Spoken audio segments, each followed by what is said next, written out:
તાજેતરમાં અમદાવાદ ખાતે એક સ્કૂલમાં એક વિદ્યાર્થીએ ધારદાર બોક્સ કટરથી અન્ય વિદ્યાર્થીને ગંભીર ઇજાઓ કરી હતી અને બાદમાં આ ઇજાગ્રસ્ત વિદ્યાર્થીનું કરુણ મોત નીપજ્યું। આ ઘાતક બનાવે અમદાવાદ સહિત સમગ્ર ગુજરાતમાં ચકચાર મચાવી છે। આ ઘટનામાં જે વિદ્યાર્થીનું મોત થયું છે તેનું નામ નયન સંતાણી હતું અને આ વિદ્યાર્થી સિંધી પરિવારનું સંતાન હતો।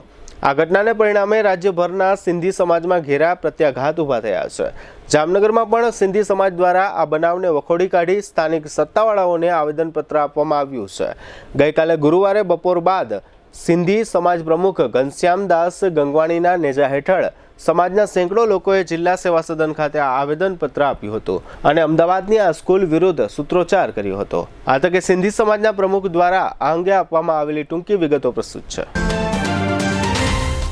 સગાઈ, લગ્ન અને શુભ પ્રસંગો માટે પાર્ટી પ્લોટ તથા બેન્ક્વેટ હોલની શોધમાં છો તો આપના શુભ પ્રસંગો જાજરમાન અને યાદગાર બનાવવા આપને અમો આમંત્રિત કરીએ છીએ। રોયલ રિસોર્ટ, આ ભવ્ય અને દિવ્ય રોયલ રિસોર્ટ કુલ 4 લાખ ચોરસ ફૂટમાં પથરાયેલું છે। 70,000 ચોરસ ફૂટ અને 8,000 ચોરસ ફૂટની વિશાળ જગ્યાની લોન્સમાં 2 વિશાળ પાર્ટી પ્લોટ, 10,000 ચોરસ ફૂટમાં લાઇટથી જગમગારા મારતા બ્યુટીફુલ ઝુમ્મર સાથેનો ભવ્ય બેન્ક્વેટ હોલ, હલ્દી રસમની અને પૂલ પાર્ટી માટે વિશાળ સ્વિમિંગ પૂલ, વરકન્યાના અલગ અલગ રૂમ સહિત 28 રૂમ। બેન્ક્વેટ હોલમાં 1500 અને પાર્ટી પ્લોટમાં 3,000 મહેમાનો એક સાથે પ્રસંગ માણી શકે તેવી સુપર વ્યવસ્થા।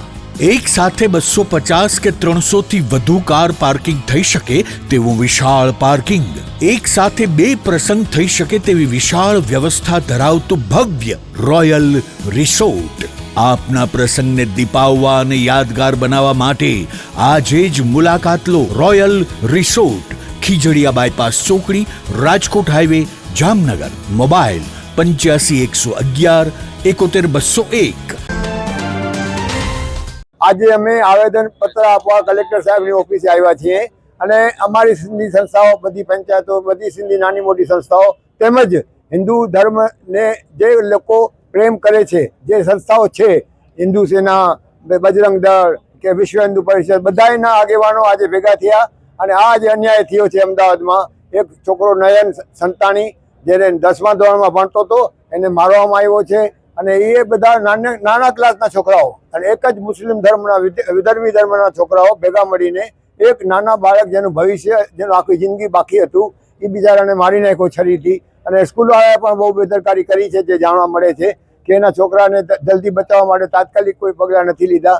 એનું ખૂબ જ લોહી બિચારાનું નીકળી ગયું અને અંતે એ છોકરો ગુજરી ગયો। હવે આવા જુલમ જો વારંવાર થશે તો બધા વિચારો કે આપણા દેશનું શું થશે। એટલે માટે મહેરબાની કરીને બધાને વિનંતી કરીએ છીએ કે બધા જાગૃત બનો અને જેમ બને તેમ સમાજને મજબૂત કરો।